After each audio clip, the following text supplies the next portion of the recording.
নমস্কার, এনবিপি ইউনানি আয়ুর্বেদ রিসার্চ সেন্টারের বিশেষ অনুষ্ঠানে আরো একবার আমাদের সকল দর্শক বন্ধুদের জানাবো অনেক অনেক স্বাগত। আরো একবার আপনাদের জন্য ভালো কিছু আলোচনা, যে আলোচনা বদলে দেবে আপনাদের জীবন, আপনাদের ভাবনা চিন্তা বা আপনার আশেপাশের সমস্ত মানুষকে। মানুষ তখনই ভালো থাকে যখন তার স্বাস্থ্য ভালো থাকে। যখন আপনার স্বাস্থ্য ভালো তখন আপনার মন ভালো, আর যখন আপনার মন ভালো তখন আপনার কথাবার্তা, আপনার ব্যবহার সবকিছু ভালো। অর্থাৎ সুন্দর একটা সমাজ তৈরি করতে গেলে স্বাস্থ্যকর কিছু মানুষের প্রয়োজনীয়তা কিন্তু রয়েছে। আর সেই স্বাস্থ্যকর মানুষ বা সুস্থ মানুষকে তৈরি করার বা উপহার দেওয়ার দায়িত্ব কিন্তু এনবিপি ইউনানি আয়ুর্বেদ রিসার্চ সেন্টারের। যে কোনো ধরনের ক্রিটিক্যাল বা ক্রনিক ডিজিজ হোক না কেন, আপনার সমস্ত কিছু ট্রিটমেন্ট আপনি পেয়ে যাবেন এনবিপি ইউনানি আয়ুর্বেদ রিসার্চ সেন্টারে। শুধুমাত্র যোগাযোগের প্রয়োজনীয়তা রয়েছে, কথা বলার প্রয়োজনীয়তা রয়েছে। স্ক্রিনে যাচ্ছে আপনাদের জন্য ফোন নাম্বার, সেই ফোন নাম্বারে ফোন করুন, কথা বলুন আর জেনে নিন যে আপনার সমস্যার জন্য এনবিপি ইউনানি আয়ুর্বেদ রিসার্চ সেন্টারে কি ধরনের ট্রিটমেন্ট রয়েছে। সব ধরনের বিষয় নিয়ে আমরা আজকে আলোচনা করব। আমাদের সঙ্গে উপস্থিত রয়েছেন এই সংস্থার অভিজ্ঞ চিকিৎসক ডক্টর এস ভাদুরী। প্রথমেই তাকে জানাবো অনেক অনেক ধন্যবাদ এবং স্বাগত। নমস্কার। পাশাপাশি রয়েছেন আপনারা যে কোনো ধরনের আপনাদের প্রশ্ন বা আপনারা ভালো হচ্ছেন না, ট্রিটমেন্ট করছেন, কোথাও মনের মতন রেজাল্ট পাচ্ছেন না, বা আপনাদের ইনজেকশন বা অপারেশনের পরামর্শ দেওয়া হচ্ছে যেটা নেওয়াতে আপনার আতঙ্ক বা ভয় ভীষণ রকম ভাবে কাজ করছে, সবকিছুর জন্য আপনাদের জন্য রয়েছে এনবিপি ইউনানি আয়ুর্বেদ রিসার্চ সেন্টার, যেখানে নেই প্রয়োজন কোনো ইনজেকশনের, কোনো স্টেরয়েড মেডিসিনের বা কোনো ধরনের অপারেশনের। একেবারে সাইড এফেক্ট বিহীন একটা ট্রিটমেন্ট। আমাদের স্বাস্থ্য নিয়ে যেহেতু কথা হয়, স্বাস্থ্যের মধ্যে অন্যতম গুরুত্বপূর্ণ একটি অর্গান কিন্তু হচ্ছে আমাদের লিভার। লিভারের বিভিন্ন ধরনের সমস্যা হয় এবং তার সমাধানটাও প্রয়োজন। কিন্তু সব থেকে ইম্পর্টেন্ট বিষয় বা সব থেকে ভয়ের বিষয় কি জানেন তো, অন্য কোনো অর্গান অসুস্থ হলে বা তার কোনো প্রবলেম শুরু হলে সে কিছু সিমটমস দেয়, সে বোঝায় যে আমি অসুস্থ। কিন্তু লিভার সেই বাধ্য বাড়ির বৌমার মতন যে মুখ বুঝে সবকিছু সহ্য করে। অর্থাৎ লিভার অসুস্থ হলে কিন্তু সহজে বলতে চায় না বা বোঝাতে চায় না যে সে অসুস্থ হয়েছে। আমরা তখন জানতে পারি যখন লিভারের অবস্থা ভীষণ রকম ভাবে খারাপ হয়ে যায়। তো আজকে সে কারণে লিভার নিয়ে আমরা আলোচনা করব এবং ডক্টর ভাদুরী থেকে এটাই জানতে চাইবো যে লিভারের ভূমিকাটা কি এবং সত্যি লিভারকে ভালো রাখার আমাদের কতটা প্রয়োজনীয়তা রয়েছে।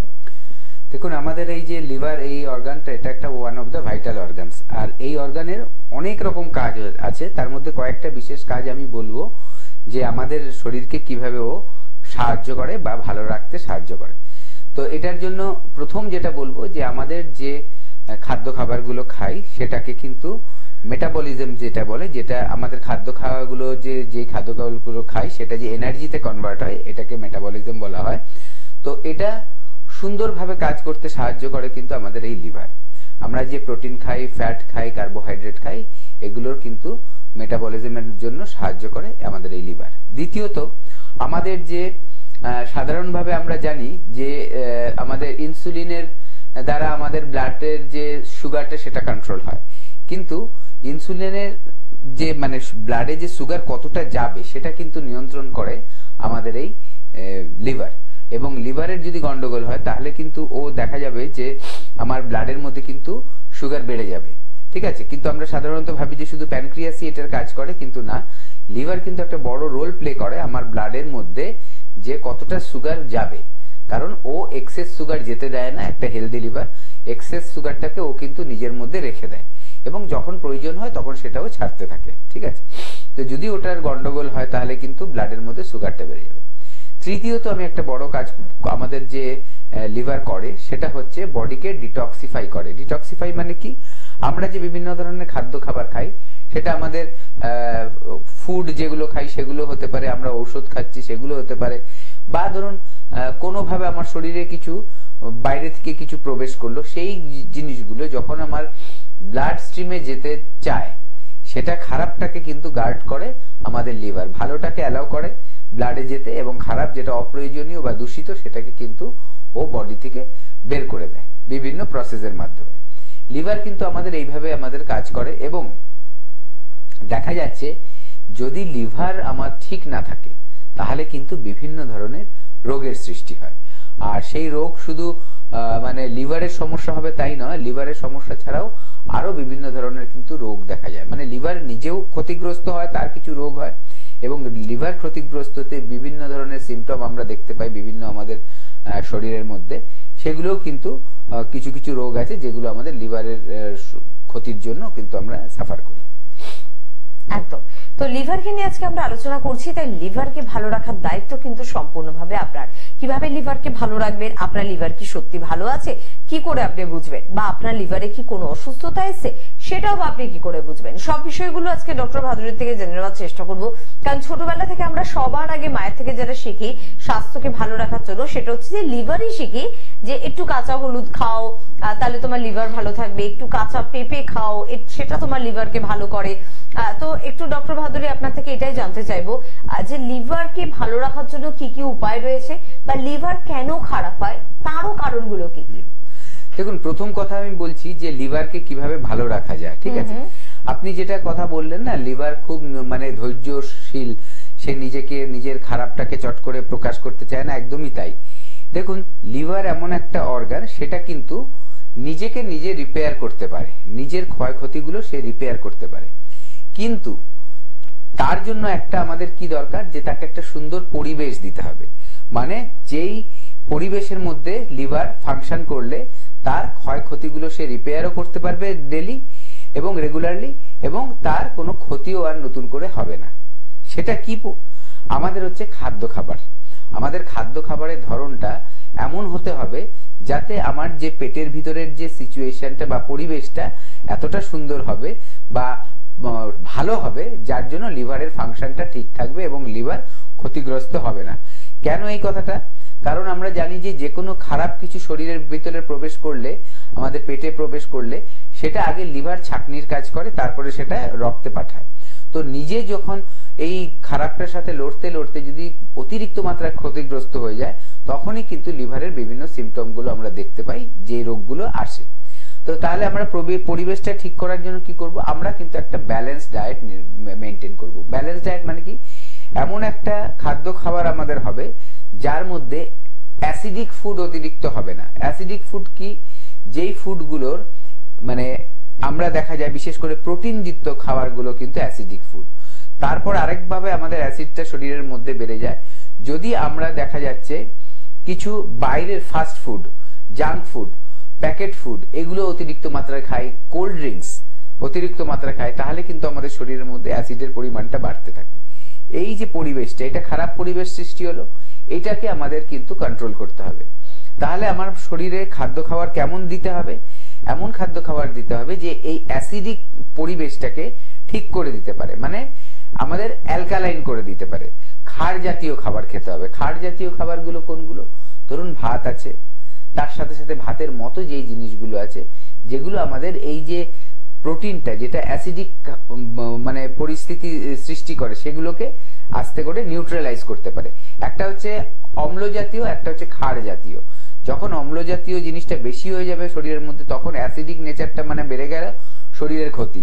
যখন ক্ষার জাতীয় পরিবেশটা আমার বেশি ভালো থাকবে বা এই ক্ষার জাতীয় পদার্থগুলো আমি খাবো বেশি করে, তাহলে কি হবে, ওটা অ্যাসিডটাকে মানে নিউট্রালাইজ করে দেবে। দেখবেন আমরা যখন কোনো সময় কোনো অ্যাসিড দেখি, ধরুন বাড়িতে অনেক সময় টয়লেট ক্লিনারের মধ্যে অ্যাসিড দেয়া থাকে, ঠিক আছে, তার দেখবেন একটা ঝাঁঝ থাকে। যখনই আপনি তখন সেটার মধ্যে জল দিয়ে পরিষ্কার করে দিচ্ছেন, ফ্লাশ করে দিচ্ছেন, গন্ধটা আস্তে আস্তে কিন্তু কমে যায়। কারণ হচ্ছে ওই যে অ্যাসিডের মাত্রাটা সেটা জল দিয়ে আমরা ডাইলিউট করে ফেললাম।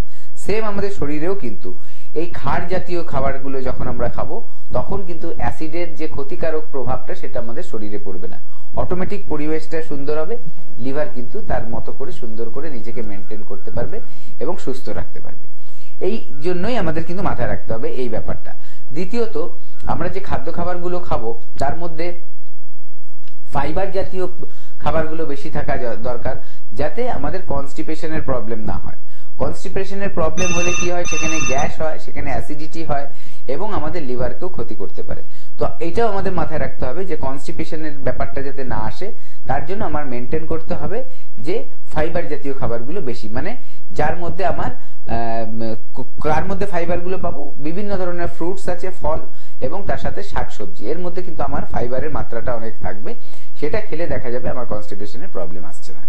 একদম এই দিকগুলোতে যদি আপনি নজর দিয়ে চলতে পারেন, তাহলে কিন্তু অবশ্যই সুরক্ষিত রাখতে পারবেন আপনার প্রয়োজনীয় এই অর্গানকে, অর্থাৎ লিভারকে। আসবো আলোচনায় আবারও, তবে কে আছেন একটু দেখবো। নমস্কার। নমস্কার, হ্যাঁ, কে বলছেন? আমি নিরঞ্জন দাস বলছি, ব্যারাকপুর থেকে। ব্যারাকপুর থেকে। বলুন নীলাঞ্জন বাবু, কি সমস্যা? আমার পেশাব করার সময় ঝাঁকুনি হয়, আর আচ্ছা। পেটে ব্যথা হয়। বয়স কত এখন আপনার? 27। পেটে ব্যথা হয় বলতে মানে পেচ্ছাপ করতে গেলে পেটে ব্যথা হয়? হ্যাঁ, পেশাব করার সময় ব্যথা হয়, আর পেশাব করার পরও ব্যথা হয়। আচ্ছা, আপনার কি পেচ্ছাপের যে বেগটা সেটা ঠিক আছে? ব্যাগ মোটামুটি ঠিক আছে। আচ্ছা, মানে আপনি কি পেচ্ছাপ খুব চেপে রাখেন তারপরে পেচ্ছাপে যান, নাকি এরকম কিছু ব্যাপার, নাকি যখনই পেচ্ছাপ পাচ্ছে পেচ্ছাপ করে নিচ্ছেন তবু ব্যথা করছে? না, মাঝে মাঝে মানে যখন একটু কাজে ব্যস্ত থাকি তখন পেশাবটাকে আটকে রাখি, এই জন্য ব্যথাটা হয়। না, দেখুন, আপনি শুনতে থাকুন, আমি বলছি। দেখুন, এইটা খুব বাজে হ্যাবিট, ঠিক আছে? অনেকেরই থাকে এই হ্যাবিটটা, যে পেচ্ছাপ আটকে রাখে, অনেকক্ষণ ধরে আটকে থাকে। দেখুন, পেচ্ছাপ আমাদের কি, সেটা একটা আমাদের কিন্তু বর্জ্য পদার্থ। শরীরের যে খারাপ জিনিসগুলো, যেগুলো অপ্রয়োজনীয় জিনিস, সেটাকে শরীর থেকে বার করার জন্য আমাদের কিন্তু পেচ্ছাপটা তৈরি হয়, এবং শরীরের যে এক্সট্রা জল, যেটা আমাদের শরীরের দরকার নেই, সেই জলটাকে বের করে দেয়। এবার আমাদের পেচ্ছাপের ওখানে কি একটা থলি থাকে, থলিটা কি একটা ব্লাডার। ওর কাজ কি, পেচ্ছাপটা ধরে রাখবে, এবং যখন ওখানে একটা চাপ আসবে তখন আমাদের পেচ্ছাপটাকে বের করতে হবে। এবার যখন আপনি ঘন্টার পর ঘন্টা সেটাকে চেপে রাখছেন, দুটো তো সমস্যা হচ্ছে। একটা হচ্ছে ব্লাডারটা আরো বেশি ফুলছে, ফুলতে ফুলতে সেখানে চাপটা আরো বাড়ছে, এটা একটা খারাপ জিনিস। দ্বিতীয় কথা, আপনি দিনের পর দিন এটা করতে করতে কিন্তু অনেক সময় ইনফেকশনও হতে পারে, কারণ ব্লাডারের মধ্যে যেটা থাকছে সেটা অপ্রয়োজনীয় জিনিস, ঠিক আছে? তার জন্য সেটাকে আপনি বেশিক্ষণ ধরে রাখা বা রেখে দেওয়াটা কিন্তু একদমই ভালো না, ক্ষতিকারক। এটা গেল। এবং এরপরে কি হবে, এই ব্যথাটা যেটা আপনার হচ্ছে তার জন্য এই মাসেলগুলোর মধ্যে চাপ লাগছে বলে হচ্ছে, দীর্ঘদিন থাকতে থাকতে ওখানে ইনফেকশনও হতে পারে। আরেকটা কি, দেখা যায় যে আমরা যে পেচ্ছাপটা কন্ট্রোল করতে পারছি, হয়তো দেখা যাবে যে আপনার সেইটা কন্ট্রোল পাওয়ারটা কিন্তু কমে যাবে, ঠিক আছে? কারণ আপনি নিজে থেকে খুলে ওটা পেচ্ছাপ করছেন না নিজের ইচ্ছাতে, আবার কিন্তু ওটা মানে বেশি জমে যাচ্ছে। এই যে এই ব্যাপারটা, এই মেকানিজমটা, এটা কিন্তু দেখা যাবে যে একটা টাইমে আপনার যেই নিজের ইচ্ছায় যে পেচ্ছাপটা করতে পারেন সেটা আপনি পারছেন না, যেটা বয়সকালে লোকেদের হয়। তখন দেখবেন আপনি না চাইতে বেশি ধরে রাখতে পারছেন, পেচ্ছাপটা হয়ে গেল। এইগুলো কিন্তু হতে পারে, তাই এটা করবেন না, একেবারেই করবেন না। আরেকটা কথা বলবো, আমি যেভাবে বললাম যে পেচ্ছাপের বেগ আসলে পেচ্ছাপ করে নেবেন, এটা করুন 10-12 দিন, দেখুন। যদি তাও এটা কমপ্লিট ঠিক না হয়, ব্যথাটা যদি ঠিক না হয়, তাহলে কিন্তু অবশ্যই আমাদের সাথে যোগাযোগ করবেন, আমাদের এসে ডাক্তারবাবুদের দেখাবেন, কারণ তাহলে বুঝতে হবে ভেতরে কিছু কিন্তু সমস্যা আছে। তারপর কি করতে হবে, কি ট্রিটমেন্ট হবে, সেগুলো আমাদের ডাক্তারবাবুরা দেখলেই কিন্তু আপনাকে গাইড করে দেবেন। একদম। যে কোনো ধরনের সমস্যা, যে কোনো ক্রিটিক্যাল বা ক্রনিক ডিজিজের ট্রিটমেন্ট কিন্তু রয়েছে এনবিপি ইউনানি আয়ুর্বেদা রিসার্চ সেন্টারে। বা যে সমস্যার জন্য আপনি দীর্ঘদিন মেডিসিন খাচ্ছেন কিন্তু মনের মতো রেজাল্ট পাচ্ছেন না, তারা একবার কিন্তু যোগাযোগ করতে পারেন এনবিপি ইউনানি আয়ুর্বেদা রিসার্চ সেন্টারে। বা আপনাকে অপারেশনের পরামর্শ দেওয়া হয়েছে, অপারেশন করার আপনার বিন্দুমাত্র ইচ্ছে নেই, কারণ জানেন অপারেশন করে অনেকেই ভালো রেজাল্ট পান না, এমনকি কেউ পান না, এটাও আমরা বলতে পারি। কারণ অপারেশন হয়তো সাময়িকভাবে আপনাকে ভালো করে, কিন্তু তারপর কিন্তু আবার আপনার সমস্যা বাড়িয়ে দেয়। তাই প্রত্যেকের জন্য খোলা রয়েছে এনবিপি দরজা। একবার আসুন না এনবিপি ইউনানি আয়ুর্বেদা রিসার্চ সেন্টারে, কথা বলুন এখানকার অভিজ্ঞ চিকিৎসকদের সাথে। দেখবেন অপারেশন ছাড়া বা কোন রকম স্টেরয়েড মেডিসিন ছাড়া, কোন রকমের ইনজেকশন ছাড়া, মাত্র কিছু দিনের মধ্যে রিপোর্ট বেসড ট্রিটমেন্টের মধ্যে দিয়ে আপনি ভালো আছেন বা আপনার পরিবারের মানুষরা ভালো আছে। লিভার নিয়ে আমরা আলোচনা করছিলাম। লিভারের নাম যখনই আসে, সব থেকে যেটা উচ্চস্বরে আমরা বলে থাকি সেটা হচ্ছে যে ফ্যাটি লিভারের সমস্যা। আমার ফ্যাটি লিভারের সমস্যা আছে। তো কি এই ফ্যাটি লিভার, কেন হয় ফ্যাটি লিভার? সত্যি কি লিভারটা অনেকটা ফ্যাটি হয়ে যাচ্ছে, মোটা হয়ে যাচ্ছে? ব্যাপারটা কি, সবটাই শুনবো ডাক্তারবাবুর কাছে। হ্যাঁ, দেখুন, তারপর আমরা আলোচনায় ফিরবো, তবে তার আগে একটু ফোনটা নিয়ে নি। কে আছেন? নমস্কার। নমস্কার। হ্যাঁ, কে বলছেন? আমি বাঁকুড়া থেকে অজয় সরকার বলছিলাম। হ্যাঁ বলুন অজয় বাবু, বয়স কত? বয়স 45। 45। কি সমস্যা হচ্ছে আপনার? ঠান্ডা লেগে, আর মাড়িতে এটা স্পট কালচে পড়ে গেছে, পাথর টাইপের যেমন হয় দাঁতে, মাড়িতে। আচ্ছা আচ্ছা, দাঁতে স্পট পড়ে যাচ্ছে। পরামর্শ নিতে চাইছিলাম। আচ্ছা আচ্ছা আচ্ছা, আরেকটা দাঁতে স্পট, আরেকটা কি বললেন? ঠান্ডা লেগে যাচ্ছে। হ্যাঁ, ঠান্ডা লেগে মাড়িটা ফুলে যাচ্ছে, প্রচন্ড যন্ত্রণা হয় মাঝে মাঝে। আচ্ছা, এমনি কি আপনার দাঁতের সমস্যা রয়েছে? দাঁতের সমস্যা মাঝে মাঝে ব্রাশ করলে, হাত করলে রক্ত বেরোয় না, ব্রাশ দিয়ে করলে রক্ত বেরোয়। আচ্ছা, আপনি শুনতে থাকুন। দেখুন, আমাদের দাঁতের যে সমস্যা অনেক রকম হয়, তার মধ্যে দেখুন অনেক সময় একটাকে বলা হয় ক্যাভিটি, যেটা দাঁতের পোকা আমরা বলি। অ্যাকচুয়ালি পোকা বলে ওরকম হয় না কিছু, ওটা ক্যাভিটি, মানে ওখানে একটা ক্ষয় হয়। ক্ষয় হওয়ার পর সেই জায়গাটা মানে গর্ত মতো হয়ে যায় এবং সেখান দিয়ে দেখা যায় যে কোনো খাবার ঢুকলে বা কোনো কিছু করলে হলে সেখানে ব্যথার সৃষ্টি হয়। এটা হচ্ছে দাঁতের সমস্যা। এবং তার পাশাপাশি আরেকটা যেটা সমস্যা থাকে সেটা হচ্ছে দাঁতের যে মাড়ির সমস্যা। মাড়ির সমস্যাটা কি হয়, আমাদের যদি দেখা যায় যে মাড়ি দুর্বল হয় তাহলে কি হবে, সেখান থেকে কিন্তু সমস্যার সৃষ্টি হবে। কি কি হতে পারে, আমাদের দাঁত নড়ে যেতে পারে। এবং দাঁত নড়ে, দেখুন মাটিটা কিরকম, মানে মাড়িটা কিরকম কাজ করে। ধরুন আমাদের একটা বিল্ডিং তৈরি হচ্ছে, সেখানে আগে লোহা দিয়ে বিল্ডিং এর একটা যে পিলার তৈরি হলো লোহা দিয়ে, ঠিক আছে, লোহার রড দিয়ে। এটা ধরুন আপনি একটা দাঁত, এবার এইটাকে শক্ত করতে বা এটাকে ঠিক মতো ধরে রাখার জন্য কি করা হয়, ওইটার উপরে সিমেন্ট চড়ানো হয়, সিমেন্ট বালি দিয়ে প্লাস্টার করা হয় টাইট করার জন্য, ঠিক আছে। এই দাঁতের মাড়িটাও কিন্তু তেমন।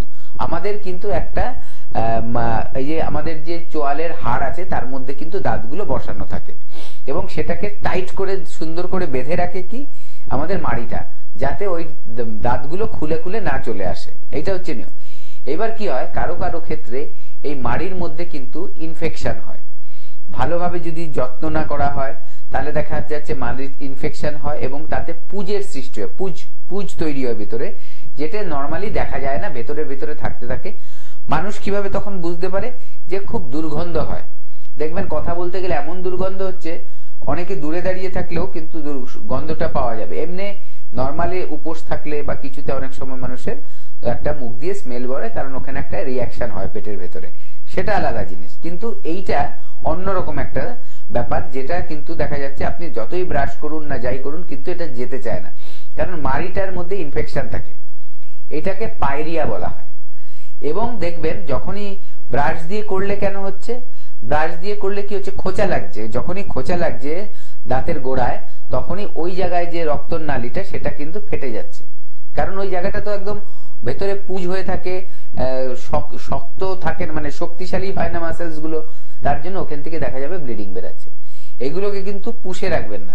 এই যে পায়রিয়া, এর কিন্তু ট্রিটমেন্ট আমাদের কাছে আছে, ঠিক আছে। দাঁতের ব্যথা হয়েছে সেটা আপনি গিয়ে দাঁত তুলে নিতে পারেন, সেটা ডেন্টিস্টের কাজ। কিন্তু এই যে মাড়ির যে সমস্যাটা, এই সমস্যাটা কিন্তু ঠিক করার জন্য কিন্তু আমাদের কাছে ট্রিটমেন্ট আছে, যে ট্রিটমেন্ট করলে দেখা যাবে আস্তে আস্তে আপনার এই প্রবলেমটা কিন্তু কমে গেছে। একদম। আর আমাদের বন্ধুদের জন্য আলোচনায় তো নিশ্চয়ই ফিরবো, কিন্তু তার মাঝে একটু জানিয়ে রাখি যে আমাদের স্ক্রিনে দেওয়া নাম্বার কিন্তু নোট করতে একদম ভুলবেন না। নাম্বার হচ্ছে 9830235527 বা 37। এই দুটি নাম্বার আপনাদের হেল্পলাইন নাম্বার, অর্থাৎ যে কোনো ধরনের এনবিবি প্রশ্ন বা এনবিবি চেম্বার কোথায়, বা আপনার সমস্যার কি আদৌ এনবিবিতে সমাধান রয়েছে, কতটা ভালো হবো, কতদিনে ভালো হবে, সব ধরনের প্রশ্নের উত্তর কিন্তু আপনি হেল্পলাইন নাম্বারে করতেই পারেন, সেখান থেকে পেয়ে যাবেন। রায়গঞ্জে কিন্তু চেম্বার থাকে এবং রায়গঞ্জে আপনি পেয়ে যাচ্ছেন ডক্টর এস ঘোষালকে। শিলিগুড়িতে এবার কিন্তু থাকছেন ডক্টর বি শর্মা। আমাদের শিলিগুড়ির ঠিকানার পরিবর্তন হয়েছে। হেল্পলাইন নাম্বার থেকে একটু ফোন করে প্লিজ জেনে নেবেন। যারা পুরনো বন্ধু তারা, নতুন বন্ধুদের তো অবশ্যই আমরা জানিয়ে দেবো তারা যখন ফোন করবেন। খড়গপুরে আপনারা পেয়ে যাবেন ডক্টর এন ভট্টাচার্যকে, বহরমপুরে পাচ্ছেন ডক্টর এ হালদারকে, বনগাঁয় পেয়ে যাচ্ছেন ডক্টর আর দেখে, আগরতলায় পেয়ে যাচ্ছেন ডক্টর এন ভট্টাচার্যকে, কৃষ্ণনগরে কিন্তু পাচ্ছেন ডক্টর এ হালদারকে, শিলচরে পেয়ে যাচ্ছেন ডক্টর এস ভাদুরীকে, পেয়ে যাচ্ছেন কিন্তু শ্যামপুরে ডক্টর বি শর্মাকে, হেরিয়া চেম্বার রয়েছে, পেয়ে যাচ্ছেন ডক্টর এ হালদারকে, মেচেদায় পাচ্ছেন ডক্টর এন ভট্টাচার্যকে, গঙ্গারামপুরে পাচ্ছেন ডক্টর এস ঘোষালকে, মালদায় পেয়ে যাচ্ছেন ডক্টর এস ঘোষালকে, বর্ধমানে পাচ্ছেন ডক্টর এন ভট্টাচার্যকে, পেয়ে যাচ্ছেন হলদিয়ায় ডক্টর এ হালদার থাকছেন, বাঁকুড়ায় পেয়ে যাচ্ছেন ডক্টর এন ভট্টাচার্যকে, কোচবিহারে পাচ্ছেন ডক্টর এস ঘোষালকে, আরামবাগে পেয়ে যাচ্ছেন ডক্টর এ হালদারকে, গঙ্গাসাগরে পেয়ে যাচ্ছেন ডক্টর বি শর্মাকে। গঙ্গাসাগরের চেম্বারের ওপেনিং কিন্তু রয়েছে সামনে, অবশ্যই সেদিন যোগাযোগ করবেন 19শে জানুয়ারি যারা গঙ্গাসাগর চেম্বারে যোগাযোগ করতে ইচ্ছুক। বোলপুরে পেয়ে যাচ্ছেন ডক্টর এস ভাদুরীকে, দুর্গাপুরে পেয়ে যাচ্ছেন ডক্টর এন ভট্টাচার্যকে, জামশেদপুরে পেয়ে যাচ্ছেন ডক্টর এন ভট্টাচার্যকে, গুয়াহাটিতে আপনারা পাচ্ছেন ডক্টর এস ঘোষালকে, ক্যানিং ও নতুন চেম্বারের ওপেনিং এবং সেখান দিন কিন্তু আপনারা পেয়ে যাচ্ছেন ডক্টর বি শর্মাকে, এবং ডিব্রুগড়ে পাচ্ছেন ডক্টর এস ঘোষালকে, আসানসোল এবং দিল্লি চেম্বারে কিন্তু পেয়ে যাচ্ছেন ডক্টর বি শর্মাকে, আসানসোল চেম্বারে তো পানি, তবে দিল্লিতে কিন্তু অনেকদিন পর আবার চেম্বার রয়েছে। আমরা প্রত্যেকবার শীতের ডিসেম্বর এবং জানুয়ারিতে দিল্লি চেম্বারটি একটু বন্ধ রাখি শীতের কারণে, কুয়াশার কারণে। তবে আবার দিল্লি চেম্বারের বুকিং কিন্তু আপনারা স্টার্ট করতে পারেন 22শে ফেব্রুয়ারির জন্য। 22শে ফেব্রুয়ারি কিন্তু অবশ্যই দিল্লি চেম্বারে থাকবেন ডক্টর বি শর্মা। তার পাশাপাশি জানিয়ে রাখলাম যে শ্যামপুর, গঙ্গাসাগর আর ক্যানিং তিনটি নতুন চেম্বারের ওপেনিং জানুয়ারি মাসে। এই তিনটি সেন্টারে যারা যোগাযোগ করতে ইচ্ছুক তারা স্ক্রিনে দেওয়া নাম্বারে ফোন করবেন। আমাদের হেড অফিস কিন্তু মধ্যমগ্রাম, এছাড়া হেড অফিস রয়েছে অবশ্যই ল্যান্সটাউনে। এছাড়া আপনারা হাতিবাগান এবং খিদিরপুরেও কিন্তু চেম্বার পেয়ে যাচ্ছেন কিন্তু অবশ্যই হাওড়ার বন্ধুরা শিবপুর, বালটিগুড়ি বাজার, দাসনগর এবং বেলুড়ে। দক্ষিণ 24 পরগনার বন্ধুরা প্রত্যেক বৃহস্পতিবার করে আমতলাতে কিন্তু চেম্বার পাচ্ছেন। কে আছেন ফোনে? নমস্কার। নমস্কার। হ্যাঁ, কে বলছেন? আমি জলপাইগুড়ি থেকে বলছিলাম। জলপাইগুড়ি থেকে, হ্যাঁ বলুন, কি সমস্যা? আমার মেয়ের সম্পর্কে জানবো। মেয়ের বয়স হচ্ছে 11। মানে যা স্মৃতিশক্তি মানে পড়লে মনে রাখতে পারছে না। খাওয়া দাওয়া কম করছে, ম্যাগি, চাউমিন এইগুলো মানে খাওয়ানোর উপর কোনো আকর্ষণীয় নেই। হ্যাঁ, আর স্মৃতিশক্তি রাখতে পারছে না, মানে কি এখন পড়ছে এখন ভুলে যাচ্ছে। আচ্ছা আচ্ছা, আপনার মেয়ে এই সমস্যাটা কতদিন ধরে হচ্ছে? মিনিমাম 6 মাস ধরে দেখতে পাচ্ছি। আচ্ছা, আগে সব মনে রাখতে পারতো, তাই তো? হ্যাঁ হ্যাঁ হ্যাঁ। কোন ক্লাসে পড়ে? এখন ক্লাস 5 থেকে 6 এ উঠেছে। আর ও কি চঞ্চল, খুব চঞ্চল প্রকৃতির নাকি শান্ত? না, শান্ত। শান্ত। আচ্ছা, বই নিয়ে এখন ঠিক মতো বসছে, ঠিক মতো পড়তে বসছে? এনার্জি একদম কমে যাচ্ছে। মানে যেভাবে পড়ছিল বসলে বসছে। হ্যাঁ, আর কি, আর মোবাইল ঘাটে?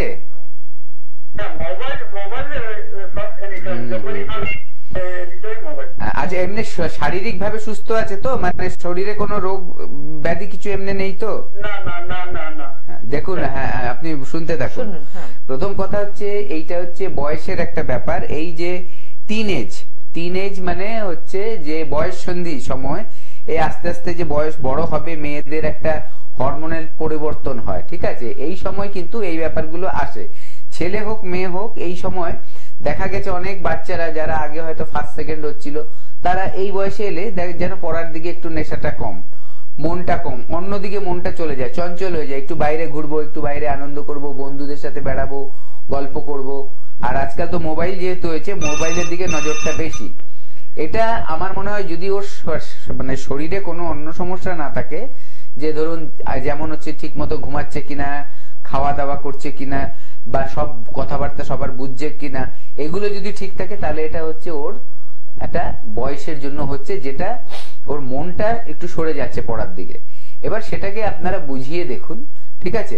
আর যদি দেখছেন যে এর সাথে কোনো শারীরিক সমস্যা আসছে, যে ওর কোনো শরীর ঠিক থাকছে না, বা এরপরেই বাচ্চাদের আস্তে আস্তে একটু পিরিয়ডস এর যে ব্যাপারটা আসবে তখন কোনো গন্ডগোল হচ্ছে, এগুলো ব্যাপার যদি থাকে তাহলে অবশ্যই বলবো আমাদের সাথে যোগাযোগ করবেন। আমাদের চেম্বার নর্থ বেঙ্গলে রয়েছে, হেল্পলাইনে কল করে জেনে নেবেন। তো ওইখানে গিয়ে দেখিয়ে নেবেন, ডাক্তারবাবুরা থাকবে, তারা দেখে আপনাকে প্রপার গাইড দিয়ে দেবে। একদম। তাছাড়া যদি মনে করে খুব ভালো একটা কাউন্সিলিং দরকার, বাচ্চাদের অনেক সময় কাউন্সিলিং এর দরকার হয়, বাচ্চারা অনেক সময় মা বাবার কথা শোনে না, কিন্তু বাইরের কোনো ডক্টর আঙ্কেল আমাকে কিছু বলছে সেটা কিন্তু তারা শোনে। তো সেরকম কাউন্সিলিং এর দরকার হলে যোগাযোগ করতে পারেন। যেহেতু কিছুক্ষণ আগে শিলিগুড়ির কথাই বলছিলাম, যে শিলিগুড়িতে কিন্তু সামনে আমাদের 11 তারিখ থাকছেন ডক্টর বি শর্মা। তো সেদিন কিন্তু আমাদের নতুন একটি চেম্বারের ওপেনিং রয়েছে, সে কারণে উনি অবশ্যই উপস্থিত থাকবেন। সেখানে যদি আপনারাও আসতে চান আসতে পারেন, এবং আপনিও আপনার সন্তানকে নিয়ে আসতে পারেন। সেখানে ডাক্তারবাবুদের সঙ্গে একটু পরামর্শ, একটু কাউন্সিলিং এর মধ্যে দিয়ে আমার মনে হয় যে ওর মনের আবার পরিবর্তনটা করা সম্ভব ভালোর দিকে। কে আছেন শুনবো? নমস্কার। হ্যালো। হ্যাঁ বলুন, কে বলছেন? আমি বর্ধমান থেকে বলছি। আচ্ছা, টিভির ভলিউমটা একদম 0 করবেন। ডাক্তারবাবু কথা বলছেন স্টুডিও থেকে, সেটাই শুনবেন, টিভিটা থেকে শুনবেন না। বর্ধমান থেকে বলছেন, কি সমস্যা বলুন? বর্ধমান থেকে বলছেন, কি সমস্যা? আমি বর্ধমান থেকে বলছি। আমার স্ত্রী এই কাটিলাগের হাঁটু টিভিটা কমান। আচ্ছা, মানে হাঁটুর সমস্যা, তাই তো? হাঁটুর সমস্যা। কতদিন ধরে হয়েছে প্রবলেমটা? হ্যালো, হ্যাঁ, সমস্যাটা কতদিন ধরে হচ্ছে? সমস্যাটা হচ্ছে আমার বছর হয়ে গেল। আচ্ছা, আমি একটু দেখাতে চাই। হ্যাঁ, আপনি কোত্থেকে বলছেন বললেন? বর্ধমান থেকে। আচ্ছা, ঠিক আছে। আরেকটা কথা প্রশ্ন জিজ্ঞাসা করছি, আপনার মিসেস এর বয়স কত? আমার বয়স হচ্ছে প্রায় 54 হবে। আচ্ছা, চেহারা কি ভারী না পাতলা? মোটামুটি, খুব ভারী না, খুব পাতলাও না। আচ্ছা, ঠিক আছে, আপনি শুনতে থাকুন, আমি বলছি। দেখুন, আমাদের চেম্বার ওখানে রয়েছে। আপনি যে দেখাতে চান, এটা খুব ভালো ডিসিশন নিয়েছেন। সাধারণভাবে এরকম অনেকেই ভাবে যে হাঁটুতে ব্যথা হয়েছে, তাহলে একটা ব্যথার ট্যাবলেট খেয়ে নি, কিছুদিন ধরে আমি ব্যথার ট্যাবলেট খেলে হয়তো কমে যাবে। অ্যাকচুয়ালি ব্যথার ট্যাবলেট খেলে কোনোদিনই ব্যথাটা সেরে যায় না, ব্যথার অনুভূতিটা কমে যায়। ঠিক আছে, আপনি বুঝতে পারবেন না যে ব্যথাটা হয়েছে, কিন্তু ব্যথার যে কারণটা সেটা তো কমছে না, তার জন্য ব্যথাটা ভেতরে থাকছে। আর ব্যথাটা থাকছে মানে আপনার রোগটা কিন্তু সারলো না। আমাদের এনবিপি আয়ুর্বেদায় যেটা করা হবে, যে আপনার রোগটার গোড়ায় গিয়ে চিকিৎসা করা হবে। গোড়ায় গিয়ে বলতে কি, যে ওনার পায়ে হাঁটুতে ব্যথা হয়েছে, কেন ব্যথা হয়েছে, তার অনেকগুলো কারণ থাকতে পারে। দেখা যাবে যে দুটো হাঁটুর যে হাড়ের যে জয়েন্ট আছে, সেখানে একটা তেল ভাব থাকে, তেল জিনিস থাকে, ঠিক আছে, ফ্লুইড বলা হয়। সেই সাইনোভিয়াল ফ্লুইডটা হয়তো দেখা গেছে যে শুকিয়ে যাচ্ছে, তাহলে ওখান থেকে কি হবে, ওখানে স্টিফনেস আসবে, ঠিক মতো পা নড়াচড়া করতে পারবে না, ব্যথা হবে। আবার অনেক সময় দেখা যায় যে দুটো হাড় কাছাকাছি চলে আসছে, যতটা ডিস্টেন্সে থাকার কথা সেটা থাকছে না, কাছাকাছি চলে আসছে, এসে একটা আরেকটাকে ঘষা লাগছে হাঁটার সময়, নড়াচড়া করার সময়। এই যে যখন ঘষা লাগছে, তখন হাড়টা যদি দুর্বল হয়, তাহলে ওখানে ক্ষয় হওয়া শুরু হবে। এবং দেখা গেছে যাদের এই যে ব্যথার সমস্যা, তাদের বেশিরভাগেরই যদি হাড়ের সমস্যা থাকে, তাহলে কিন্তু হাড় দুর্বল হয়ে গেছে, এবং একটা রোগের সৃষ্টি হয় যেটাকে বলা হয় অস্টিও আর্থ্রাইটিস। এই অস্টিও আর্থ্রাইটিসকে যদি আপনি সঠিক টাইমে ট্রিটমেন্ট না করেন, শুধু ব্যথার ওষুধ খেয়ে ওটাকে চাপা দিয়ে রাখেন, তাহলে একটা সময় এত খারাপ অবস্থা হয় যে মানুষ হাঁটাচলা সব বন্ধ করে বিছানায় বসে থাকতে হয়, নাহলে হুইল চেয়ার নিয়ে যেতে হয়। ঠিক আছে, ওই জায়গায় যাতে না যায় আপনার সমস্যাটা, তাহলে কি করবেন, ইমিডিয়েট দেখান। আপনি খুব ভালো ডিসিশন নিয়েছেন যে আমি দেখাবো, কারণ আপনার ওয়াইফ ভুগছে। এই যে কথাটা ডিসিশনটা নিয়েছেন, এখনই হেল্পলাইন নাম্বারে কল করবেন, একটা অ্যাপয়েন্টমেন্ট নেবেন, প্রোগ্রামটা দেখে অ্যাপয়েন্টমেন্ট নেবেন, এবং অ্যাপয়েন্টমেন্ট নেওয়ার পর আপনি কিন্তু সেই দিন গিয়ে দেখাবেন। আর যদি আগে কোনো ট্রিটমেন্ট করে থাকেন, তাহলে তার রিপোর্ট গুলো নিয়ে যাবেন। যদি রিপোর্ট না থাকে, রিপোর্ট নতুন করে করাতে হবে না, ডাক্তারবাবুরা দেখে যদি বলে আপনাকে, তাহলে পরের বার আবার রিপোর্ট গুলো করাবেন। তবে ট্রিটমেন্টটা এখনই স্টার্ট করবেন। এর খুব ভালো কিন্তু ট্রিটমেন্ট আমাদের রয়েছে এনবিপি আয়ুর্বেদাতে। মানে হাজার হাজার লোক কিন্তু এই ব্যথা নিয়ে আসছে, যারা এই সুস্থ হয়ে ফিরছে। তো তার জন্য দেরি আর করবেন না। একদম। পাশাপাশি আপনারা জানেন, এই অনুষ্ঠানের মধ্যে আমরা এমন কিছু বন্ধুদের কথা শোনাই, তাদের বক্তব্য শোনাই, যারা এসেছেন এনবিপি ইউনানি আয়ুর্বেদ রিসার্চ সেন্টারে এবং ভীষণ ভালো আছে। আমার মনে হয় তাদের কথা শুনলে আত্মবিশ্বাসটা বেড়ে যাবে, আপনার বেড়ে যাবে। কারণ আত্মবিশ্বাস আমাদের তো রয়েছে, কারণ আমরা প্রত্যেকদিনই দেখছি এত মানুষ আসছেন চেম্বারে এবং তারা ভালো হচ্ছেন। কিন্তু আপনাদের আত্মবিশ্বাস কখন বাড়ে, যখন আপনাদের মতন সাধারণ মানুষ টিভির পর্দায় বলেন যে আমরা ভালো আছি। তো সেরকম কিছু মানুষের বক্তব্য একটু শুনি, তারপর ফিরে আসছি অনুষ্ঠানে। নমস্কার স্যার, আপনার নাম? বিপ্লব মন্ডল। আচ্ছা, আপনি কোত্থেকে এসেছেন? বসিরহাট থেকে। বসিরহাট থেকে। আপনি কি সমস্যা নিয়ে এনবিপিতে এসেছিলেন? কিডনি সমস্যা, কিডনিতে পাথর। কিডনিতে পাথর। আচ্ছা, কিডনিতে পাথর হয়েছে। এর এখানে আসার আগে কি কোনো চিকিৎসা করেছিলেন? চিকিৎসা করেছিলাম। আচ্ছা, তাতে রেজাল্ট পাইনি। মানে একই ছিল? একই ছিল। আর কিডনিতে পাথর থাকাকালীন কি সমস্যা হতো আপনার? ব্যথা হতো, খুব ব্যথা হতো। পেচ্ছাপ করতে? পেচ্ছাপ ঠিক ছিল, এমনি ব্যথাটা হতো। হ্যাঁ। আচ্ছা, এবার আপনি আমাদের এনবিপিতে এসে যে ট্রিটমেন্ট করলেন, তাতে রেজাল্ট পেয়েছেন? তো পাথরটা কি এখন বেরিয়ে গেছে? বেরিয়ে গেছে। আচ্ছা, কতদিন ওষুধ খেয়েছেন? 45 দিন পেয়েছি। 45 দিনে আপনার পাথরটা বেরিয়ে গেছে, কিডনি থেকে পাথর বেরিয়ে গেছে। আচ্ছা, আপনি বলছিলেন পাথরটা আপনার সাথে আছে, দেখালে ভালো হয়, দর্শকরা এটা দেখলে বুঝতে পারবে। দেখুন, এরকম একটা পাথর আমাদের পেশেন্ট, উনি ট্রিটমেন্ট করেছে 45 দিন, আমাদের ওষুধ খেয়েছে এনবিপিতে এসে, এবং ওনার পাথর কিন্তু পেচ্ছাপের মাধ্যমে বেরিয়েও গেছে। ঠিক আছে, জাস্ট 45 ডেজ। এরকম রেজাল্ট কিন্তু আমরা দেখতে পাই। আমাদের এনবিপি ট্রিটমেন্টে। আপনাকে অশেষ ধন্যবাদ এটা বলার জন্য আর দেখানোর জন্য যে পাথরটা নিয়ে এসেছেন। আরেকটা কথা বলবো, আপনি যারা এই প্রোগ্রামগুলো দেখবে, আপনার টিভিতে এই প্রোগ্রামগুলো দেখবে, তাদের জন্য কিছু বলতে চাইবেন?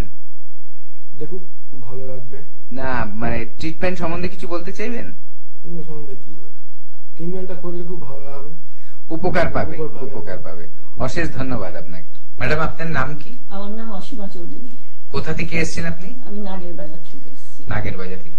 আচ্ছা, আপনি কি সমস্যা নিয়ে এনবিপি তে এসেছিলেন? আমি এসেছিলাম, আমার সুগারের সমস্যা ছিল, ব্যথা ছিল, এইসব নিয়ে সমস্যাগুলো নিয়ে এসেছিলাম। আচ্ছা, আপনি কি যখন এসেছিলেন তখন কোনো ওষুধ খেতেন? না, আয়ুর্বেদিক ওষুধ আমি খাইনি, অ্যালোপ্যাথিক খেয়েছিলাম আগে। তখন অ্যালোপ্যাথি ওষুধ খেতেন? আচ্ছা, তাতে কি কোনো ভালো ফল পেয়েছিলেন আপনি? দেখুন, আমি বেটার ফল পাওয়ার জন্য এখানে এসছেন। আপনি আমাদের এনবিপি তে এসছেন একটা পার্মানেন্ট সলিউশনের জন্য। আচ্ছা, আপনি তারপরে আমাদের এখানে ট্রিটমেন্টে চালু করেছেন। করার পর আজকের দিনে দাঁড়িয়ে আপনি কেমন আছেন? আজকের দিনে দাঁড়িয়ে আমি সুগারের ওষুধ খাচ্ছি না। সুগারের কোনো ওষুধ খাচ্ছেন না? সুগারের ওষুধ খাচ্ছি না। আর তারপরে ব্যথার ওষুধ আমি বন্ধ করে দিয়েছি। কোনো পেন কিলার বা কোনো ওষুধ খেতে হচ্ছে না এখন? আপাতত আমার কিছু খেতে হচ্ছে না। তাহলে আপনার যে সমস্যা নিয়ে এসেছিলেন সেটা সম্পূর্ণভাবে এখন ঠিক হয়ে গেছে? মনে করছি। আচ্ছা, আপনি এতে খুশি তো? অবশ্যই। আচ্ছা, এখন আপনি চলে ফিরে বেড়াতে পারছেন, যেখানে আপনার ইচ্ছে মতো যেতে পারছেন? হ্যাঁ, যাচ্ছি। আচ্ছা, কোনো কষ্ট হচ্ছে না? আচ্ছা, আমি একদম। তবে আপনাকে আমি একটা রিকোয়েস্ট করবো, যে দর্শকরা দেখছে আপনার প্রোগ্রামটা, তাদের জন্য কিছু কি মেসেজ দেবেন? শুনুন, আমার দিক থেকে আমি বলবো যে আমি তো ফুললি স্যাটিসফাইড। এখন আপনারা যদি আপনারা নিজেদের বেটার কিছু মানে আশা করেন, তাহলে অবশ্যই আপনি একবার এনবিপি ভিজিট করুন। থ্যাংক ইউ ম্যাডাম, আপনাকে অশেষ ধন্যবাদ। স্যার, আপনি কোথেকে এসেছেন? আমি এসেছি সোদপুর পানিহাটি থেকে। আচ্ছা, আপনার নাম? আমার নাম সুধীর সরকার। আচ্ছা, আপনার পেশেন্ট কে? আমার পেশেন্ট আমার মিসেস বন্দনা সরকার। আচ্ছা, উনি কি সমস্যা নিয়ে এসেছিলেন? ওনার গ্যাস অম্বল। আচ্ছা, আর থাইরয়েডের সমস্যা ছিল। আচ্ছা, কি কষ্ট হতো ওনার? ওনার গ্যাস অম্বল হতো এবং থাইরয়েড থেকে সমস্ত নানা রকম প্রবলেম হতো। আচ্ছা, থাইরয়েডের সমস্যা ছিল বলে বিভিন্ন ধরনের সমস্যা দেখা দিয়েছিল। আচ্ছা, তারপরে সেটা মোটামুটি মানে 30-35 বছর ধরে। 30-35 বছরের পুরনো সমস্যা। দুটো সমস্যা বললেন, একটা হচ্ছে গ্যাস অম্বল আর একটা হচ্ছে থাইরয়েডের সমস্যা। আচ্ছা, আপনি আগে তো নিশ্চয়ই কোনো ট্রিটমেন্ট করিয়েছেন? হ্যাঁ, অ্যালোপ্যাথি দেখিয়েছি, কিচ্ছু হয়নি। আচ্ছা, যেরকম তেমনই ছিল আর কি, সমস্যার সমাধান হয়? কিচ্ছু হয়নি। আচ্ছা, মানে ওই 2-4 দিন বন্ধ ছিল, তারপরে আবার হয়েছে। মানে ওষুধটা ছাড়তে পারেননি তখন? না। আচ্ছা, তারপরে আমাদের এনবিপি তে এসে ট্রিটমেন্ট চালু করেছে? আমি দেখলাম যে আমি সবাইকে দেখলাম। আচ্ছা, সবাইকে দেখলাম যে আমি ডিসিশন নিলাম যে আমি আয়ুর্বেদিকে আসবো। আচ্ছা, বেশ। আচ্ছা, তারপর এখানে ট্রিটমেন্ট করার পর আজকের দিনে উনি কেমন আছেন? আজকের দিনে উনি ভালো আছেন। আচ্ছা, এখন কষ্টগুলো মোটামুটি সেরকম আপাতত নেই। গ্যাস অম্বল সব ঠিক হয়ে গেছে? ঠিক আছে, আগে ওটার জন্য একটু গ্যাসটার জন্য ট্যাবলেট খাচ্ছে। হ্যাঁ, কিন্তু আগের থেকে আগে তো ভালো আছে। আচ্ছা, আর যেটা থাইরয়েডের সমস্যাটা ছিল সেটা আপাতত ভালো আছে। আচ্ছা, এখন আপনি দর্শকদের জন্য কি বলতে চাইবেন? দর্শকদের জন্য বলতে চাই যে এটাই, যাদের সামর্থ্য আছে তারা আয়ুর্বেদিকে এনবিপিতে আসুন।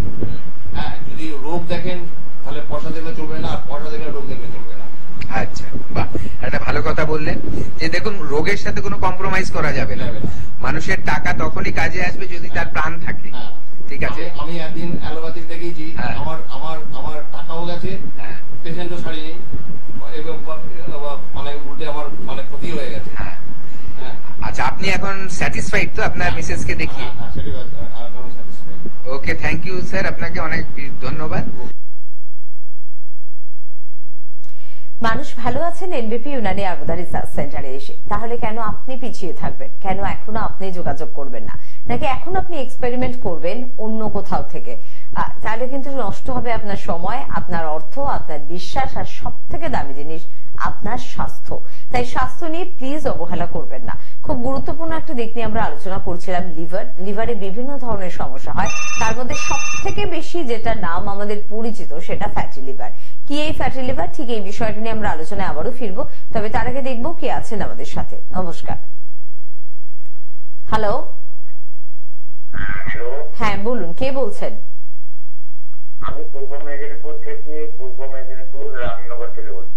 হ্যাঁ বলুন দাদা, কি সমস্যার জন্য ফোন করলেন? আমার তার মানে আমার হাঁটুটা আর পায়ের তলা যেটা সেটা যন্ত্রণা। হাঁটু পায়ের তলা যন্ত্রণা করছে। কতদিন ধরে হচ্ছে সমস্যাটা? আমার এই সমস্যাটা হচ্ছে ধরুন এই 8-10 মাস হলো।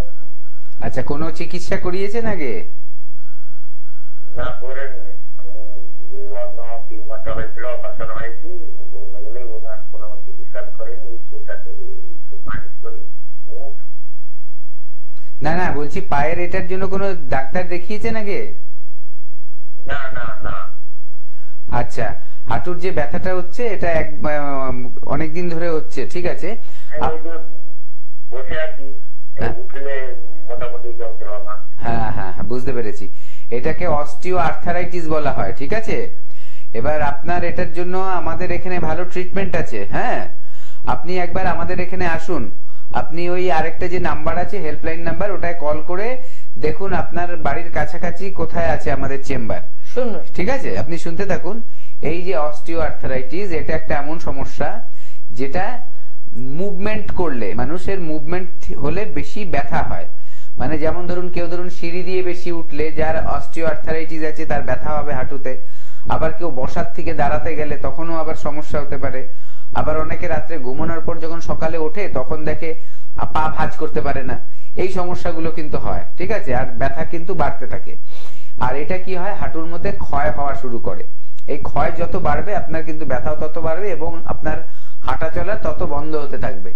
এক একজনের এরকম সমস্যা হয় যে কেউ সে বিছানায় পড়ে থাকতে হয়, নাহলে হুইল চেয়ারে ঘুরতে হয়, হাঁটতেই পারে না, কেঁদে দেয় হাঁটতে গেলে, কান্নাকাটি করে, চোখ দিয়ে জল বেরিয়ে যায়।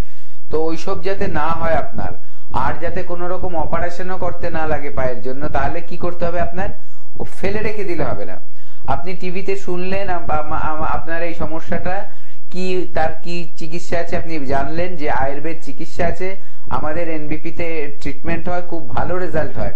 এক একজন যারা চিকিৎসা করতে আসছে একেবারে পায়ের ব্যথা সারিয়ে নিয়ে চলে যাচ্ছে, ঠিক আছে। তো একদম আবার কি বারে বারে সারা বছর ধরে, সারা জীবন ধরে ওষুধও খেতে হচ্ছে না। রোগটা নিয়ে আসলেন, দেখালেন, রোগটা ভালো হলো, আপনি সুস্থ হয়ে চলে গেলেন, ওষুধ বন্ধ হয়ে গেল। এইরকম ট্রিটমেন্ট কিন্তু আমাদের কাছে আছে। তার জন্য ফেলে রাখবেন না, হেল্পলাইন নাম্বারে কল করে একটা অ্যাপয়েন্টমেন্ট নিয়ে দেখিয়ে নিন আমাদের কাছে। একদম। পাশাপাশি যে বিষয়টা নিয়ে আমরা আলোচনা করছিলাম সেটা হচ্ছে ফ্যাটি লিভারের সমস্যা। কেন ফ্যাটি লিভার নামটা, কি সমস্যা, সবটাই শুনবো, কিন্তু বারংবার ফোন চলে আসছে, তাই হয়তো আলোচনায় যেতে পারছি না, তবে অবশ্যই চেষ্টা করব। কে আছেন বলবেন? নমস্কার। নমস্কার, আমি বায়ুপুর থেকে ফোন বলছি। হ্যাঁ বলুন, কি সমস্যা? সমস্যা মানে আমার চোখটা একটু হালকা জ্বালা জ্বালা ভাব করে, ছাপ জ্বালা। হ্যাঁ, কোথায় কোথায়? চোখ। আচ্ছা, চোখে জ্বালা জ্বালা ভাব করে, আর কি হয়? বয়স কত আপনার? 32। চশমা আপনি পড়েন কি? চশমা নেই। আচ্ছা, প্রথম কথা আপনি, আচ্ছা ঠিক আছে, আপনি শুনুন, আমি বলছি। দেখুন, অনেক সময় চোখের পাওয়ার যদি আসে তাহলে চোখে কিন্তু দেখতে ঝাপসা লাগে, কিন্তু এই যে চোখ দিয়ে জল পড়ছে, জ্বালা জ্বালা করছে, এইগুলো কিন্তু আরো অন্য কারণও হতে পারে, ঠিক আছে। তো আমি বলবো, সাধারণভাবে আমরা কি দেখি, চোখের সমস্যা হলে চোখের ডাক্তারের কাছে যাচ্ছেন, গিয়ে ডাক্তারকে দেখালে ডাক্তার কিছু ওষুধ দিয়ে দেবে, কিছু ড্রপ দিয়ে দেবে এবং চশমা দিয়ে দেবে, এটাই দেখতে পাই। কিন্তু কিছু কিছু এমন রোগ আছে যেগুলো কিন্তু সেই চোখের ডাক্তারবাবুরা বলে এগুলো সারবে না কোনোদিন। এরকম ক্রিটিক্যাল চোখের প্রবলেমও কিন্তু আমাদের এখানে পঞ্চকর্মার মাধ্যমে কিন্তু ঠিক করা গেছে, ঠিক আছে। যেগুলোতে দেখা যাচ্ছে অনেক সময় বলছে ডাক্তাররা নার্ভ শুকিয়ে যাচ্ছে চোখের, আর কোনোদিন ঠিক হবে না, সেই সব রোগও কিন্তু ভালো হচ্ছে। তাই চোখের ব্যাপার হলে আপনি কিন্তু ফেলে রাখবেন না, আমাদের কাছে চলে আসবেন। আপনার যে সমস্যাটা হচ্ছে, হতে পারে এটা চোখের পাওয়ারের কোনো ব্যাপারই নেই, অন্য কোনো সমস্যা, আপনি ডাইরেক্ট আমাদের কাছে চলে আসবেন, ডাক্তারবাবুরা দেখবে, দেখে মেডিসিন খাবেন, খেলে দেখবেন এটা ঠিক হয়ে গেছে। যদি দেখা যাচ্ছে খুব বেশি বড় সমস্যা, তাহলেও এর ট্রিটমেন্ট আছে। কি, চোখের যে ওষুধ দেবে খাওয়ার, তার পাশাপাশি দেখবেন আপনাকে পঞ্চকর্মা থেরাপি দেবে, যেটা কোনো কাটা ছেড়ে না, কোনো অপারেশন না, কোনো কষ্টকর কিছু না, খুব ভালো একটা চিকিৎসা, যেটা নেত্রতর্পণ বলে একটা রয়েছে পঞ্চকর্মা থেরাপিতে, যেটা চোখের একটা কিন্তু থেরাপি করা হয়। যেই থেরাপিটা করলে কয়েকদিন করতে হবে, সেই করলে দেখবেন আপনার যে সমস্যাটা আছে আস্তে আস্তে আরো ঠিক হয়ে গেছে। তার মানে অল্প যদি সমস্যা হয় সেটাও ঠিক হচ্ছে ওষুধের মাধ্যমে, যদি এটা বড় সমস্যা হয়ে গিয়ে থাকে চোখের, সেটাও কিন্তু ঠিক হবে। আপনার রিপোর্ট যদি থাকে ভালো নিয়ে আসবেন, যদি না থাকে এমনি চলে এলেও কিন্তু এর ট্রিটমেন্ট করানো যাবে, ঘাবড়ানোর কোনো ব্যাপার নেই। তবে দেরি করবেন না, যে কোনো রোগই অল্প থাকতে সারিয়ে নিতে পারলে খুব সুবিধে। যদি ওটা বাড়তে থাকে আপনি ফেলে গাফিলতি করেন, একটা টাইমে এমন জায়গায় পৌঁছে যায় তখন কিন্তু হাতে সময় কম থাকে। তাই ওটা যাতে না হয় তার জন্য তাড়াতাড়ি এসে দেখিয়ে নিন। কে আছেন আমাদের সাথে? নমস্কার। নমস্কার, আমি বহরমপুর থেকে বলছি। বহরমপুর থেকে বলুন, কি সমস্যা? আমার মায়ের না দীর্ঘ 3-4 মাস ধরে পায়খানার দ্বারে ভিতরে একটা গোল মাংসপিণ্ডের মতো শক্ত কিছু একটা হয়েছে। সেটা বেরিয়ে, মানে যখন হাঁটাচলা করে তখন মনে হয় যেন বেরিয়ে আসছে, জন্য হাঁটাচলা করতে খুব অসুবিধা হয়। আর ওটা এমনি এখনো বেরিয়ে আসেনি, যদি হাত ঢোকানো হয় তাহলে বুঝতে পারছে যে কিছু একটা হয়েছে ভিতরে। আর ওখান থেকে সামান্য জেলি টাইপের কিছু একটা বের হচ্ছে। আর মায়ের মানে যে স্টুলটা সেটা খুব পাতলা, মানে কিছু একটা যদি কোনো কিছু সাপ্লিমেন্ট নেয় তখনই সেটা পাতলা হয়ে বেরিয়ে যাচ্ছে অশানে, তখন বুঝতেও পারছে না যেটা বের হচ্ছে পায়খানাটা। আচ্ছা আচ্ছা আচ্ছা আচ্ছা, দেখুন আপনি শুনতে থাকুন, আমি বলছি। দেখুন এই যে পাইলস, ফিশার, ফিস্চুলা, এই তিনটেই কিন্তু আমাদের পায়খানার যে দ্বার, মলদ্বারের সমস্যা। ঠিক আছে, কি হয় এগুলোতে কখন দেখা যাচ্ছে যে একটা টিউমারের মতো কিন্তু ফর্ম করে। এবার সেটা দেখা যায় কি আমাদের যে মলদ্বারের ভেতরে একটা ফিস্চুলা মতো হয়। সেই ফিস্চুলাটা কি হয় যে একটা নালীঘার মতো, বলে না নালীঘার, সেই নালীঘার মতো হয়। ওখানে দেখা যাবে যে একটা রসালোর জিনিস অনেক সময় বেরোয়, রসের মতো বেরায়, ওটা কিন্তু অ্যাকচুয়ালি পুঁজ। ঠিক আছে, এবার অনেকের ক্ষেত্রে কি হয়, ওটা ভেতরে গিয়ে এমন ভাবে মানে ছড়িয়ে যায়, তারপরে কি করে ডাক্তারবাবুরা দেখে বলে যে অপারেশন করতে হবে। অপারেশন করলে এক জায়গায় করলে দেখা যায় আরো 4-5টা জায়গায় ছড়িয়ে গেছে, এরকম হয় এক একজনের। ঠিক আছে, আচ্ছা আবার যেটা বলছি পাইলসের ব্যাপারটাই, পাইলস হলেও কিন্তু দেখা যায় যে ভেতর থেকে যেন কিছু একটা বাইরের দিকে বেরিয়ে এসছে, একটা কি বলবো একটা আঁচিলের মতো জিনিস। ঠিক আছে, সেটা বেরিয়ে আসছে। এবার এইগুলো হলে কি হয়, সেখানে ব্যথা হবে, প্রথমে দেখবেন ব্যথা। দ্বিতীয়ত কি হবে, বেশি দিন ওটা হতে থাকলে দেখা যাবে যে ওখান দিয়ে ব্লাড বেরাচ্ছে। ঠিক আছে, কারণ ওই জায়গাটা দিয়ে ঘষা খেতে খেতে, ওই জায়গাটা নরম থাকে যে কোনো মানুষের, ঘষা খেতে খেতে ওই জায়গাটা ছড়ে যাবে এবং আস্তে আস্তে যখনই কষা পায়খানা হবে তাতে কিন্তু ব্লাড বেরাবে। এবার আপনার মায়ের যেটা আরেকটা সমস্যা হচ্ছে, এইটা মনে হয় দীর্ঘদিন হচ্ছে, এমন একটা সিচুয়েশন তৈরি হয়েছে। আর আগে যদি অপারেশন করে থাকে তাহলেও হবে, যদি পাইলসের অপারেশন করে বা অপারেশন না করলেও ওই জায়গাটা এমন একটা মানে সৃষ্টি হয়েছে যে ওই জায়গার যে মাংসর যে শক্তিটা, মাংসপেশিগুলো টাইট থাকে, আমাদের যে মলদ্বারের মাংসপেশিগুলো টাইট থাকে। যখন আমাদের বেগ আসে পায়খানা করার, তখন আমরা যখন ভাবি এখন আমরা মলটা ত্যাগ করব, তখন ওটা লুজ হয়ে যাবে, আমাদের মলটা বেরিয়ে যাবে। এটা হচ্ছে নিয়ম। যেই আবার আমরা চাইবো টাইট করতে, অটোমেটিক ওটা টাইট হয়ে যাবে।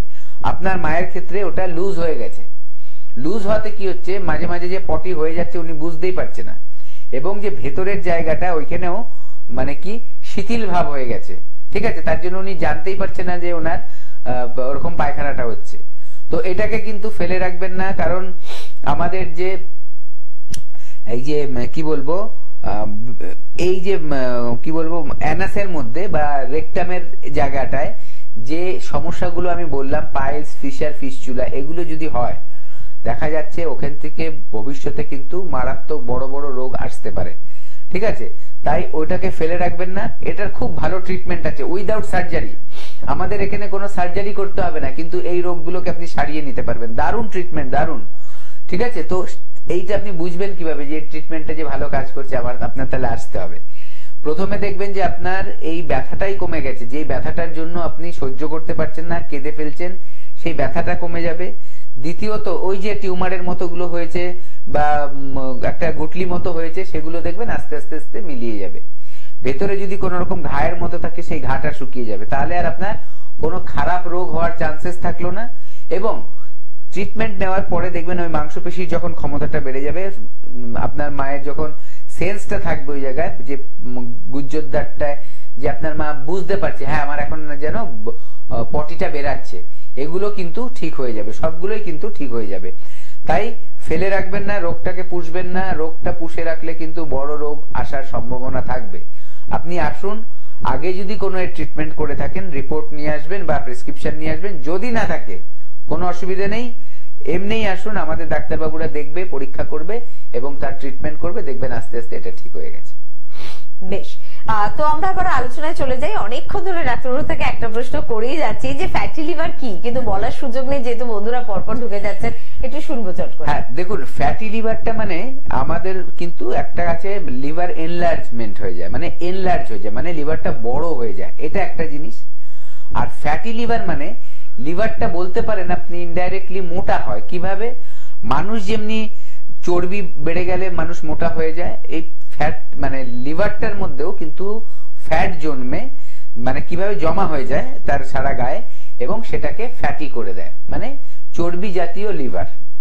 লিভারের মধ্যে চর্বি থাকা একটা খুব সাংঘাতিক সমস্যা, কারণ যখন লিভারে চর্বি জমবে লিভার কিন্তু তার ঠিক মতো কাজ করতে পারবে না এবং তার আলাদা আলাদা কারণ থাকে। একটা হচ্ছে অ্যালকোহলিক ফ্যাটি লিভার, মানে যারা মদ্যপান করে, অতিরিক্ত মাত্রায় মদ খায়, মদের নেশা আছে, তাদের একটা টাইমে গিয়ে ফ্যাটি লিভার হবেই।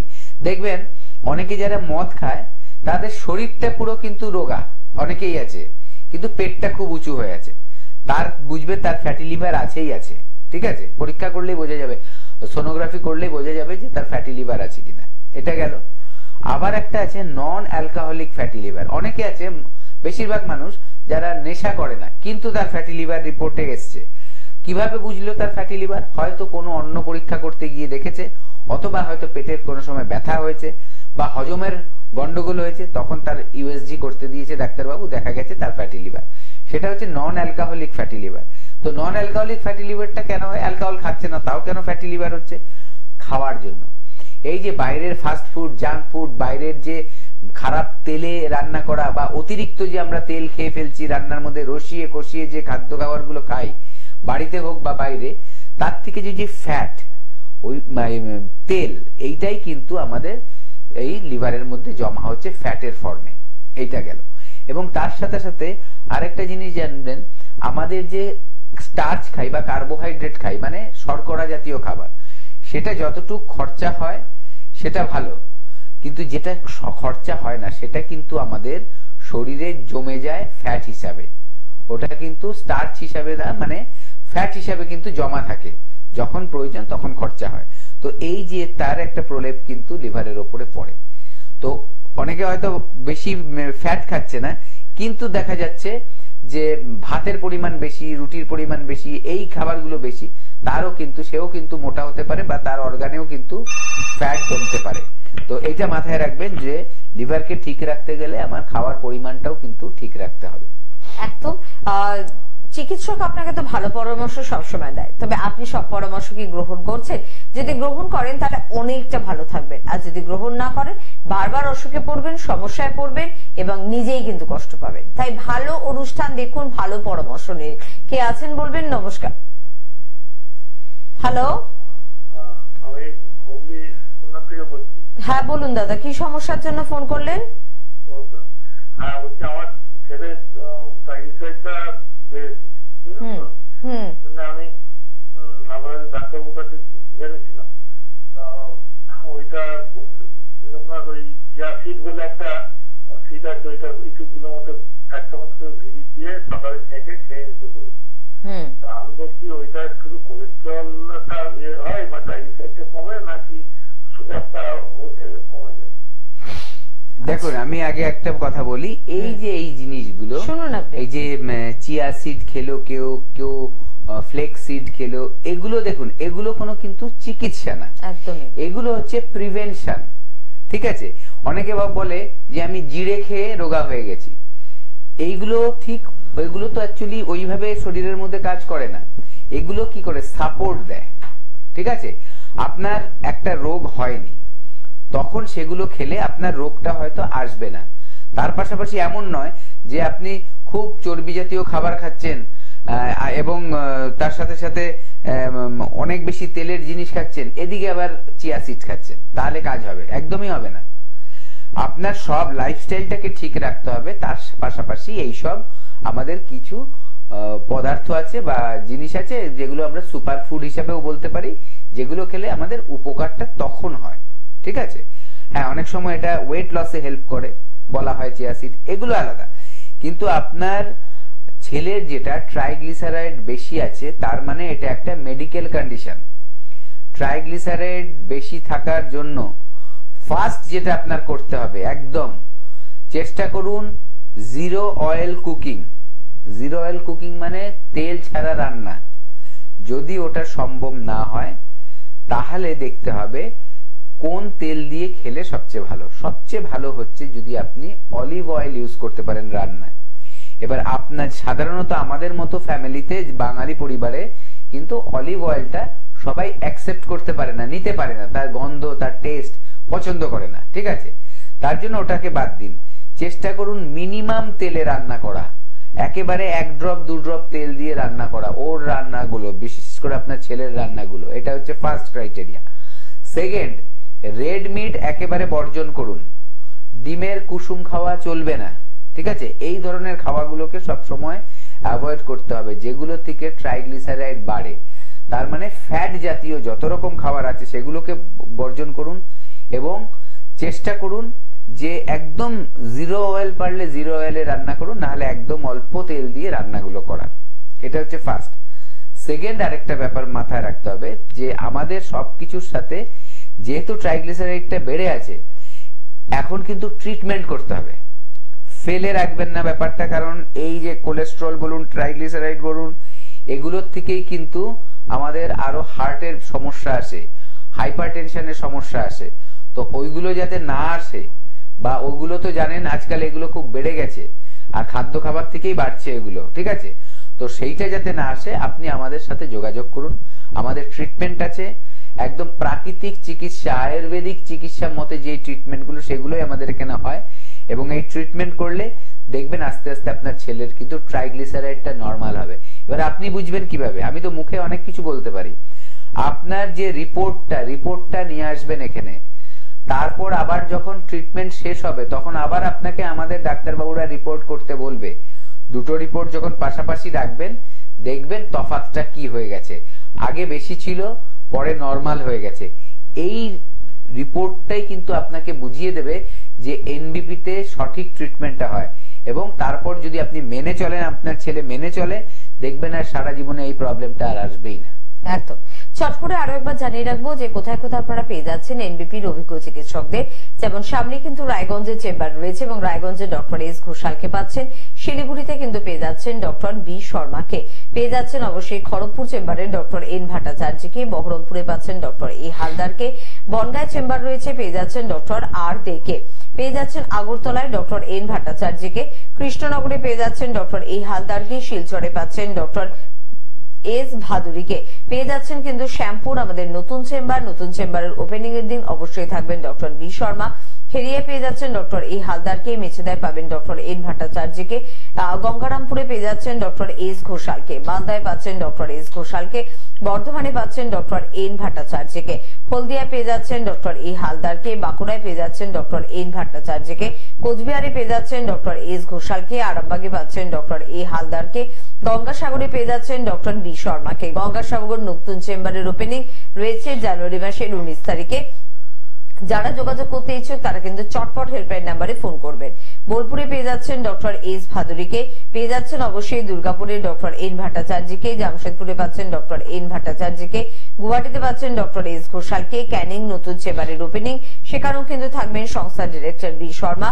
ডিব্রুগড়ে পেয়ে যাচ্ছেন ডক্টর এস ঘোষালকে, আসানসোলে পাচ্ছেন ডক্টর বি শর্মাকে। অনেকদিন পর আবারও শুরু হচ্ছে দিল্লির চেম্বার, 22 ফেব্রুয়ারি দিল্লির চেম্বার রয়েছে। যারা দিল্লিতে থাকেন বা আপনার পরিচিত মানুষ যদি দিল্লিতে থাকেন, প্লিজ জানিয়ে দেবেন যে 22 ফেব্রুয়ারি ডক্টর বি শর্মা আপনাদের জন্য যাচ্ছেন কিন্তু দিল্লিতে। তার পাশাপাশি একটু বন্ধুদের জানিয়ে রাখবো আমাদের হেড অফিস কিন্তু মধ্যমগ্রাম, সেখানে যোগাযোগ করতে পারেন। ল্যান্সটাউনে আমাদের চেম্বার রয়েছে, যোগাযোগ করুন। হাতিবাগান এবং খিদিরপুরেও কিন্তু আমাদের কলকাতার চেম্বার রয়েছে। হাওড়ায় শিবপুর, বাল্টিগুড়ি বাজার, দাসনগর এবং বেলুড়ে চেম্বার রয়েছে। দক্ষিণ 24 পরগনার বন্ধুরা আমতলা চেম্বারে অবশ্যই যোগাযোগ করতে পারেন।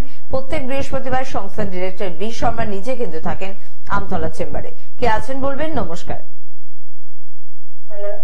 হ্যাঁ, হ্যালো, নমস্কার, কে বলছেন? হ্যাঁ বলুন চট করে, কি সমস্যা? কত বছরের ব্যথা? কোন ডক্টর দেখিয়েছেন? নিজে নিজে ট্যাবলেট খাচ্ছেন কিনে কিনে? মাঝে মাঝে, তাও খাচ্ছেন তো? আচ্ছা, ডাক্তারবাবু বলছেন। বলছি যে আপনার যে ব্যথা, এখন আপনি টিভির প্রোগ্রাম দেখে যে এটা শুনছেন, আপনার কি মনে হচ্ছে এখন আপনার এই রোগটা চিকিৎসা করানো দরকার আছে তো? হ্যাঁ, আমি আপনাকে বলে দিচ্ছি যে মাজায় ব্যথাটা আপনি শুনে নিন, আপনি শুনতে থাকুন, আমি বলছি। এই যে মাজায় ব্যথাটা না, আজকে আপনার মাজায় ব্যথা হচ্ছে, আপনি শুধু টিভিতে শুনতে পারছেন, ঠিক আছে, শুনছেন যে আমার মাজায় ব্যথা হয়েছে, ডাক্তারবাবুদের জিজ্ঞাসা করি কি করতে হবে। এইটার কিন্তু চিকিৎসা করতে হবে। কেন বললাম আমি কথাটা চিকিৎসা করতে হবে? এটার মধ্যে আপনাকে যদি আমি বলি আপনি একটু রসুন তেল লাগিয়ে ওটার জায়গাটায় মালিশ করুন, কাজ হয়ে যাবে, হবে না। এগুলো হচ্ছে কখন হয়, যখন জিনিসটা অল্প থাকে। কিন্তু আপনার যে মাজার ব্যথাটা আপনার মনে এসছে যে আমার এখন একটা ফোন করা দরকার আছে, তার মানে এটা অনেকটা কিন্তু বেড়ে গেছে। সমস্যাটা প্রথমে যখন হয়েছিল তখন আপনি গুরুত্ব দেননি, ভেবেছেন অল্প মাথা, ওই বড়ি খান কিনে কিনে। এই বড়ি খেয়ে যারা চলছেন তাদেরকে একটু খুব সাবধান করছি। এই যে ব্যথার বড়ি খেয়ে যারা চলছেন, যত বেশি ব্যথার বড়ি খাবেন দুটো সমস্যা হবে। যেই প্রবলেমটার জন্য খাচ্ছেন সেটা দিনে দিন বাড়তে থাকবে ভিতরে ভিতরে। আরেকটা হচ্ছে যেই বড়িটা খাচ্ছেন সেই ব্যথার বড়িটা কিন্তু আপনার অন্য অর্গানগুলোকে নষ্ট করবে, কিডনিকে নষ্ট করবে, লিভারকে নষ্ট করবে। এটা মাথায় জেনে নিন, সেই বুঝে খাবেন কিন্তু, ঠিক আছে? তার জন্যই বলবো, যদি সত্যিকারের রোগটাকে সারাতে চান আর এই ব্যথা সারা জীবনের জন্য ব্যথার হাত থেকে মুক্তি পেতে চান, তাহলে দেরি করবেন না, তাড়াতাড়ি। কেন? যত দেরি করবেন ভিতরে ক্ষয়ক্ষতি অত বাড়তে থাকবে। একটা টাইমের পর আপনার হাতে দেখবেন সময় কম, কিন্তু তখন সারানোর মতো আমাদের কাছে মানে ওষুধ থাকলেও আপনার কাছে সময় কম। কেন সময় কম? কারণ একটা বাজে জায়গায় পৌঁছে গেছে। তখন মানুষ এমন হয় যে ঘরে প্যারালাইসিসের মতো পড়ে থাকতে হয়, হাঁটাচলাও করতে পারে না, পা নাড়াতে পারে না, এত বাজে কন্ডিশন হয় এক একজনের। আমাদের এখানে অনেক কিছুদিন আগে পেশেন্ট এসেছিল, সে পেশেন্ট নিজে আসতেই পারছে না। এবার তাকে তো চিকিৎসা করাতে হবে, তো সামনাসামনি একবার দেখার দরকার আছে। সেই তারা গাড়ি করে আসার পর তাকে আবার কোলে করে আনতে হয়েছে আমাদের চেম্বারের ভেতরে, ঠিক আছে? সেইভাবে তাকে দেখানো হয়েছে। হ্যাঁ, সবে সে শুরু করেছে, রিসেন্ট হয়েছে ঘটনাটা, কিছুদিন ওষুধ খাচ্ছে। এখন সে বলেছে যে আমি আগের থেকে একটু ভালো আছি।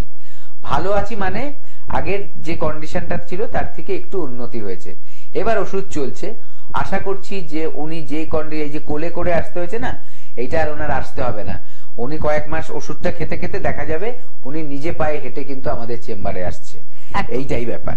আর এই ঘটনাটাই কিন্তু ঘটে যারা হাঁটতে পারছে না, চলতে পারছে না, কোমরে ব্যথা, হাঁটুতে ব্যথা, একবার আসুন না, যোগাযোগ করুন এনবিপির অভিজ্ঞ চিকিৎসকদের সাথে, দেখবেন সত্যি বদলে যাবে আপনার জীবন। আজকে হাতের সময় সত্যি নিয়ে অনুষ্ঠান থেকে বিদায় নেব। পরবর্তী অনুষ্ঠানে আবারও দেখা হবে। স্ক্রিনে দেওয়া হেল্পলাইন নাম্বারে ফোন করুন, কথা বলুন আর জেনে নিন আপনার বাড়ির ঠিক পাশে কোন চেম্বারটি রয়েছে। ধন্যবাদ জানাবো আপনাদের, ধন্যবাদ জানাবো ডাক্তারবাবুকে। নমস্কার।